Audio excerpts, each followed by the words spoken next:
Hi guys, welcome to another beer review, and absolutely sweltering right now.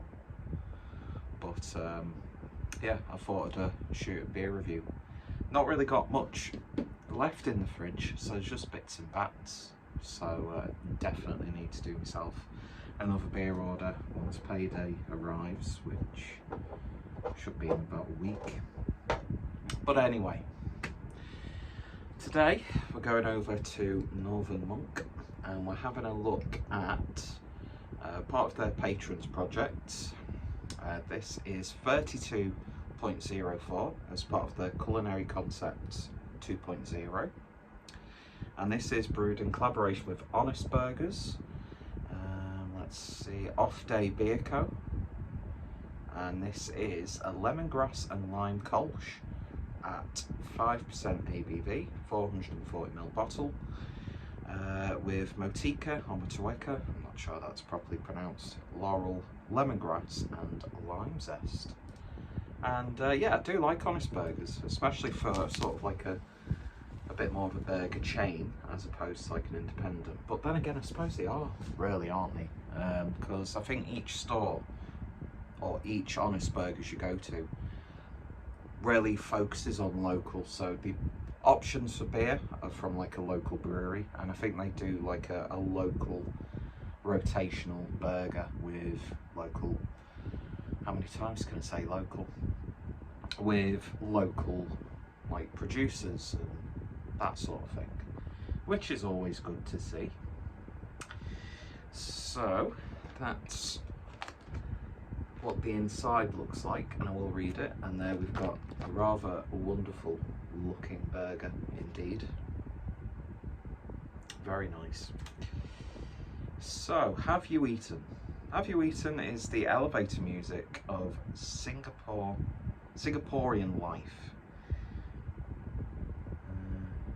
The commonplace greeting for everyone, a communication that allows for, I can't read it, the receipt and expression of love, and a sign of our island's obsession with food and flavours, birthed from a vibrant multicultural landscape.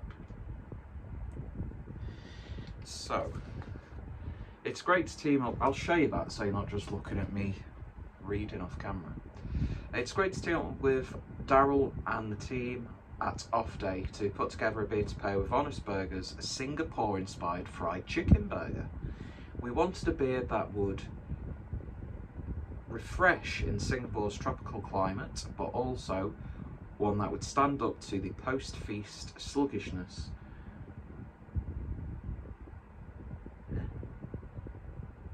don't know what that word says, or liak, or jinak, as they would say in Singapore. Probably not like that. That inevitably follows a sumptuous meal. In Singapore, it's typical to order a lime juice, especially a limeade, at a hawker centre to wash down a rich and flavoursome dish, and this is where we started.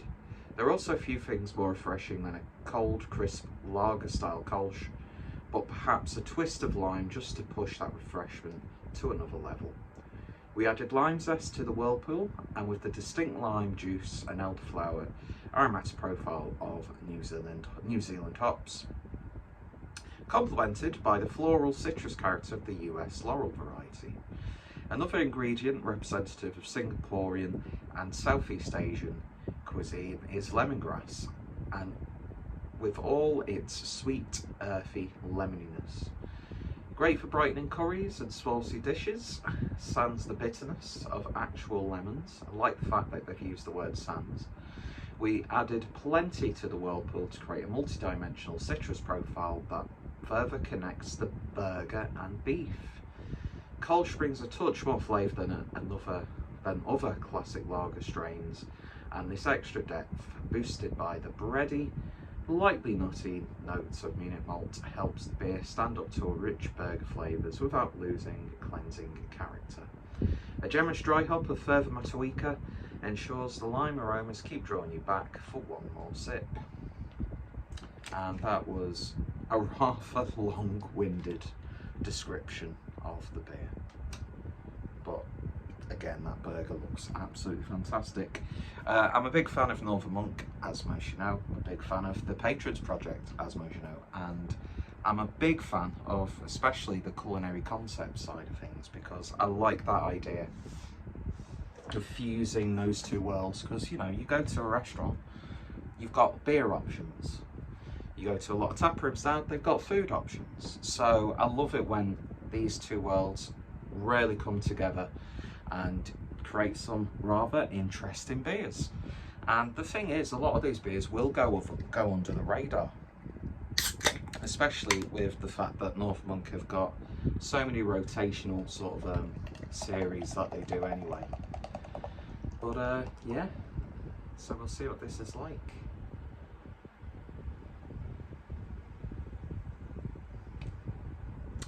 So I love lagers, Kolsch, just because you don't really see too many, although a lot more breweries are brewing Kolsch style lagers.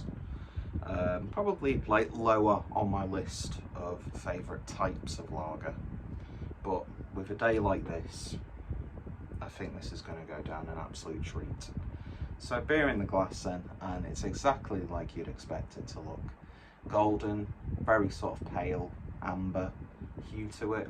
There's a tiny bit of haziness there, giving it an unfiltered look. Head dissipated rather quickly, looking exactly like you would expect. So let's see what we get on the nose. Oh. And yeah, it is very lemony, but you get that distinct earthy lemongrass element coming through a hell of a lot.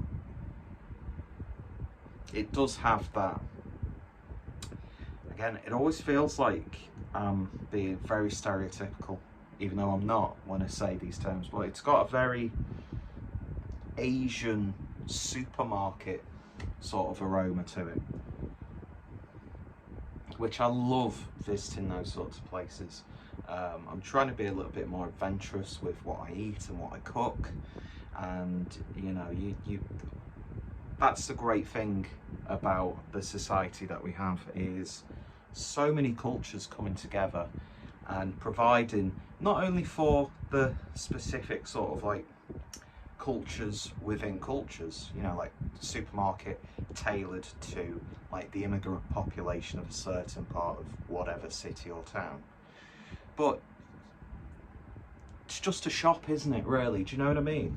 And you can, there's like an Eastern European sort of supermarket locally to us, and you go in there, of course, like Polish crisps, especially Lay's. I mean, obviously when I was in Germany, Lay's is like the European sort of walkers. Crunch chips in Germany, very nice, but then again you can get them in some other European countries. But yeah, Eastern European crisps, especially paprika flavour, wonderful stuff. Get some nice sourdough, some nice rye. You've got a whole myriad of delicatessen sort of meats, and then you've got the beers and the radlers, and then the spirits, and you know, like dried noodles and seasoning sachets and cream cheeses. Just wonderful, wonderful stuff. And that's what I love about this side of things. Just, and that's why it's taken me from my lack of worldly experiences going into an Asian supermarket and going to like the produce section, and where you could get all like the herbs and the seasonings and the spices.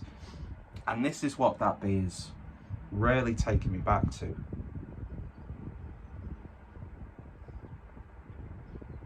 But yeah, it smells absolutely wonderful. But then it's also got that sort of like cheeky lager top sort of aroma. It smells really good, so let's see what it tastes like. Cheers. Very long-winded video, do apologise.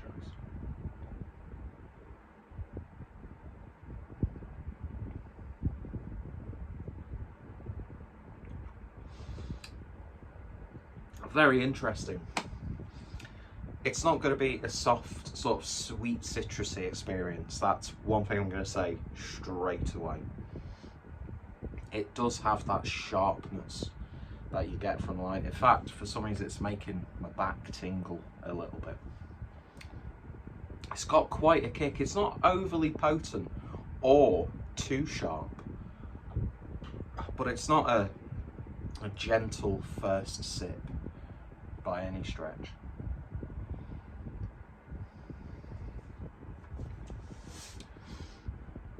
One thing that probably not the biggest fan of is it has a slight perfumey sort of edge to it,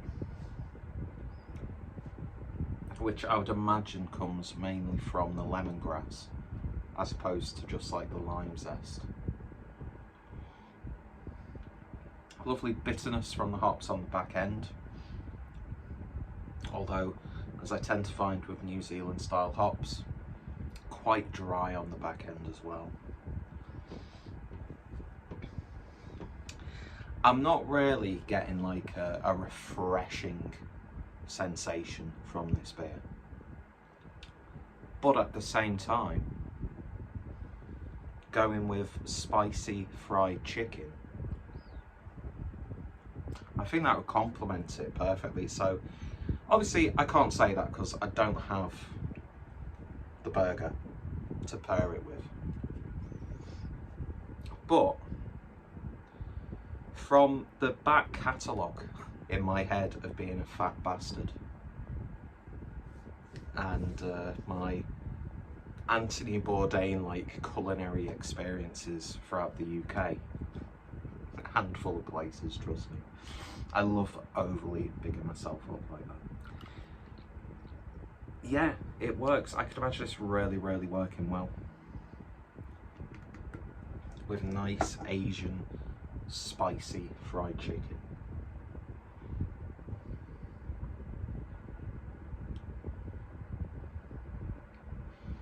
I'm drinking this now, it's going to sound really fucking weird,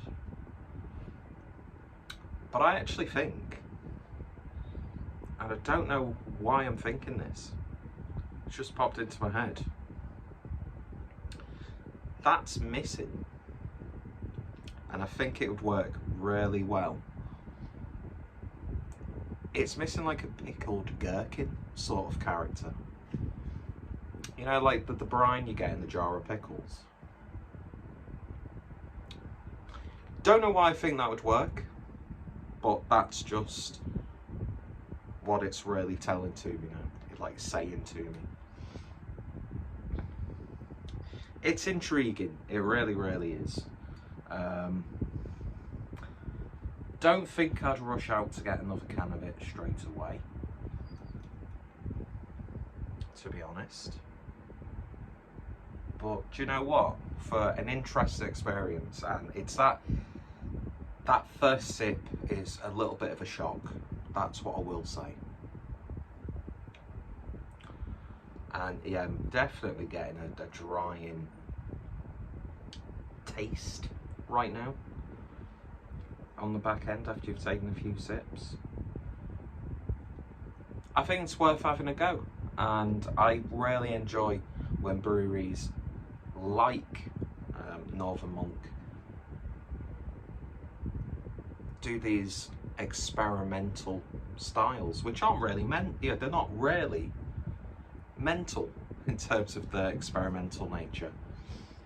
It's just, you think, oh, that's a bit weird, but then you drink it and then you think about the concept and it's like, actually, that's not too outrageous. Not that I'm I love it when breweries are outrageous. I like it when people like that do outrageous things. I like weird food concepts. I like being when producers are outlandish with their food and drink. But yeah, not bad at all. Honest Burgers, I really enjoy Honest Burgers. They do some good stuff.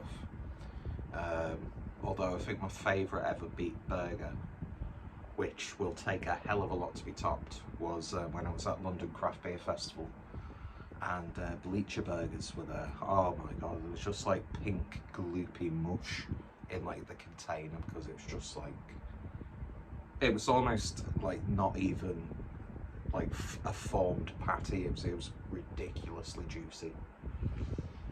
So I love a good smash burger. And Honest Burgers do a really good job. And I actually want to pick up that recipe book that they did. And I like it when, God, I'm going off on so many tangents. I like it when companies like that will say, well, do you know what? If you like this, why don't you make it yourself? Here's the recipe, the ingredients. It's always going to be the same exactly as they do it in the restaurant? Probably not, because then you wouldn't want to go there if you can make it yourself. Although I think the recipes would be pretty much the same from what they use in the restaurants. And you know, a lot of places are doing, like, you can buy kits, whether it be like pizza places. I mean, there was that poutine place in Manchester, which I think is closed down now, where you could buy a poutine kit to make your own, and that was wonderful. That Reuben. Oh my God, I'm just talking about food now, and I'm really, really hungry, and I'm really, really wanting some fried chicken. So I might do even though I can't really afford it right now, I might do a KFC order. Or I might just see what chicken we've got in the house. Anyway, you don't want to know about that. Yeah. I don't know who these other people are on the side here, but there's Singapore Imagine, and is that Bbblob? Bbblob. Not really mentioned on there. But of course you've got Off Day beer company. Not sure where they're from actually. Are they from Singapore? Interesting. Well, information will be in the description down below, so don't be lazy like I am and come ill prepared. Anyway, cheers for watching. If you've tried this, let me know your thoughts, opinions down below, and go follow everyone mentioned. And I want to hear what that song is, the Have You Eaten song. So if I can find it, I'll put it in the description as well. Anyway, cheers for watching, take care, stay safe, and if you've made it through this video, then drop me an email because you've won 100 quid. And that's a lie, because I don't have 100 quid. I don't even have 100 quid to give to my own family, so ignore that. I might send you a dick pic though, so you know, if you're intrigued, then I know the sort of person who you are.